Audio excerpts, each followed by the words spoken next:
کے حوالے سے بات کی، وہاں آج بھی ہمارا موضوع گفتگو عورت کا ایک اہم ترین معاملہ یعنی عورت اور وراثت ہے۔ اسلام نے عورت کو نہ صرف شخصی، سیاسی اور معاشرتی حقوق دی بلکہ معاشی حقوق بھی دیے، جس میں سے کہ ایک حق کی وراثت ہے۔ اور اسی ٹاپک پر آج ہمارے ساتھ گفتگو کے لیے موجود ہیں جناب جاوید احمد اورنگی صاحب۔ عامر صاحب، آپ کی تشریف آوری کا شکریہ۔ اور سب سے پہلے میں آپ سے یہ پوچھنا چاہوں گی کہ اسلامک پوائنٹ آف ویو سے عورت کا حق وراثت ہے کیا؟ اس پہ آپ کچھ روشنی ڈالیے۔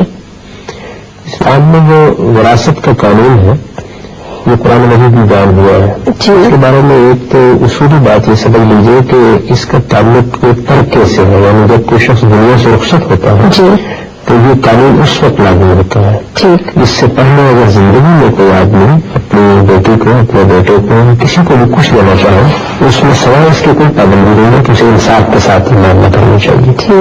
لیکن جب کوئی آدمی دنیا سے رخصت ہوتا ہے تو اللہ تعالیٰ کا قانون لاگو ہو جاتا ہے۔ اللہ تعالیٰ نے اس میں اصول بیان کیا وہ یہ ہے کہ حصوں میں فرق اس اصول پر قائم کیا گیا ہے کہ کون زیادہ مادی منفعت کے بحث سے قریب تر ہے، یعنی جس سے مرنے والے کو زیادہ معاشی اور مادی منفعت حاصل ہوتی ہے اس کا حصہ زیادہ رکھا گیا ہے۔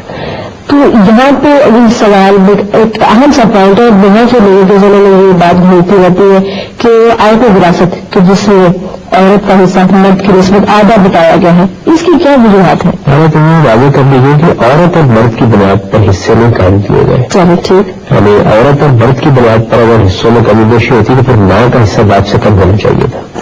ماں بھی عورت ہے، ماں اور باپ دونوں کا حصہ بالکل برابر ہے۔ باپ کا حصہ بھی 1/6 ہے اور ماں کا حصہ بھی 1/6 ہے۔ تو اس وجہ سے فرق کی بنیاد عورت اور مرد ہونا نہیں ہے، فرق کی بنیاد مادی منفعت ہے، کیونکہ بچیوں سے اور بہنوں سے مادی منفعت بیٹے اور بھائیوں کے مقابلے میں کم ہوتی ہے، ان کو دوسرا گھر جا کے آباد کرنا ہوتا ہے، اور والدین اپنا بڑھاپا بنیادی ان کے ہم نہیں گزار سکتے، ان کو دنیا میں نکل کر رہنا ہے، ان کے لیے زیادہ سہارا ان کے بیٹے بنیں گے یا بھائی بنیں گے،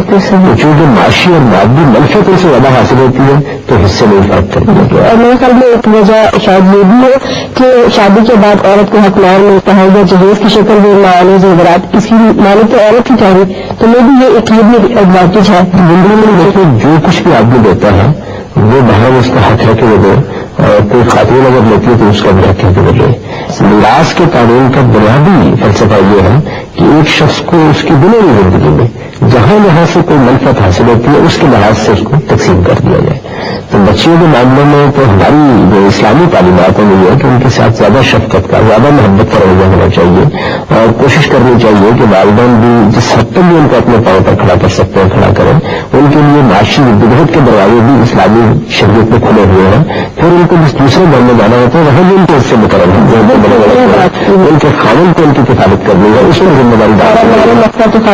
اس پورے قانون کو جب آپ سامنے رکھ کے دیکھیں تو اس میں عورت اور مرد کی بنیاد پر کوئی فرق نہیں، بلکہ نوعیت کار کے لحاظ سے اور حالات کے لحاظ سے فرق بالکل صحیح۔ اور میں یہی چاہ رہی تھی کہ آپ یہ پوائنٹ سامنے لائیں، کیونکہ عام طور پر لوگوں کے ذہنوں میں یہی چیز ہوتی کہ وہ ڈفرینشیٹ اسی طرح کرتے عورت کا حصہ یا مرد کا حصہ۔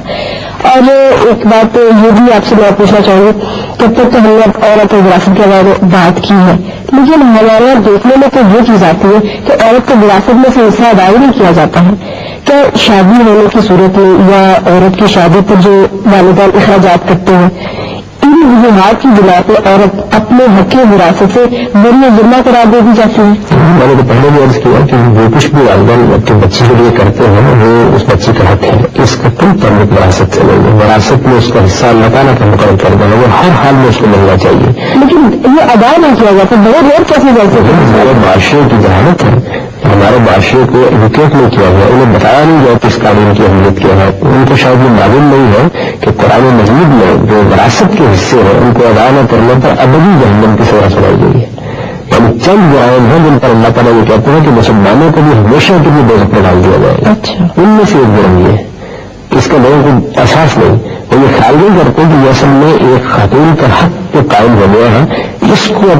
ادا نہ کرنا ہے، اور حقوق کے معاملے میں قیامت میں بھی مقدمہ پیش ہو جائے گا۔ تو رسول اللہ صلی اللہ علیہ وسلم نے فرمایا ہے کہ کسی نے اگر کسی کے حق میں سے ایک بالشت برابر زمین بھی لینی ہے تو یہ قیامت میں اس کے گلے پر تاج بن جائے گی۔ تو وہاں جو کچھ بچی کا حق ہے اس کا حق قائم ہو چکا ہے، وہ دینی لحاظ سے قائم ہو چکا ہے، وہ اخلاقی لحاظ سے قائم ہو چکا ہے، وہ اللہ تعالیٰ کی تعلیم کے مطابق قائم ہو چکا ہے، جس وقت ہم اس کو ادا نہیں کرتے تو لوگوں کو یہ احساس نہیں کہ بہت بڑے جرم کا ارتکاب کرتے ہیں۔ ہماری سوسائٹی میں یہ مسئلہ ہے کہ اول تو زبردستی ادا نہیں کیا جاتا، اگر کوئی بچی لینا چاہے تو اس کو ویسے لکو بنا دیا جاتا ہے۔ اچھا، سوسائٹی کا پریشر اس پر اتنا ہوتا ہے کہ وہ بیچاری یہ خیال کرتی ہے کہ میں نے اپنا حق اگر مانگا تو بھائی بھی مجھے قابل مذمت ٹھہرائے گا، معاشرہ بھی مجھے قابل مذمت ٹھہرائے گا۔ دیکھیے یہ کہا بھی جاتا ہے کہ کیا تم نے اگر غصہ مانگنے کا تم نے والدین کے گھر دوبارہ واپس نہیں آنا، کہ ہمارے سے کوئی تعلق نہیں تم نے رکھنا ہے کہ جو آپ اپنا غصہ مانگ رہے ہو، تو وہ بالکل جہالت ہے۔ بچی کو ضرورت بھی ہے کہ وہ اس کا حق تھا ہمارے اوپر، اگر اس کو ہم نے گھر سے رخصت وقت کر رکھتے ہوئے کوئی چیز دی ہے تو یہ بھی ہمارا حق تھا اس کے اوپر، اس کا وراثت کے حق سے کوئی تعلق نہیں۔ وراثت کا حق ہر حال میں ادا ہونا چاہیے اور ہر مسلمان کو معلوم ہونا چاہیے کہ قتل جیسے بڑے جرم کے برابر اللہ تعالیٰ نے اس کو قرار دے دیا، اس لیے عورتوں کے اس حق کو ہر حال میں سوسائٹی میں قائم کرنے کی جدوجہد کرنی چاہیے۔ ہم میں سے ہر شخص کو اپنے معاشرے کی تعلیم اور تربیت کا احترام کرنا چاہیے کہ اس حق کی اہمیت سمجھیں اور یہ ادا کریں۔ بہت خوب، آپ نے بہت اچھی طرح ہمارے اس پوائنٹ کو کلیئر کیا ہے، ایک دفعہ میں پھر آپ کا شکریہ ادا کروں گی۔ اور ناظرین، دنیا میں جہاں کہیں بھی اور کسی بھی وقت ویمن رائٹس کی بات کی جائے گی، وہاں قرآن اور صاحب قرآن کی بات سر فہرست نظر آئے گی کہ جس میں عورت کی ہر حق کی پاسداری پوری انصاف کے ساتھ کی گئی ہے۔ ناٹ اٹس اپ ٹو اس کہ ہم ان حقوق کی پاسداری کیسے کرتے ہیں، ہم ان اصولوں پر امپلیمنٹیشن کب کرتے ہیں اور کیسے کر سکتے ہیں۔ اسلام کی تعریف سے ہم بیٹھ کے بہت کر لیتے ہیں، لیکن مزہ تو تب ہے کہ جب ہم ان اصولوں پر، ان حقوق پر عمل کر کے دنیا کو دکھائیں۔ اسی کے ساتھ ہم اپنے پروگرام کا اختتام کرتے ہیں، اجازت دیجیے، اللہ حافظ۔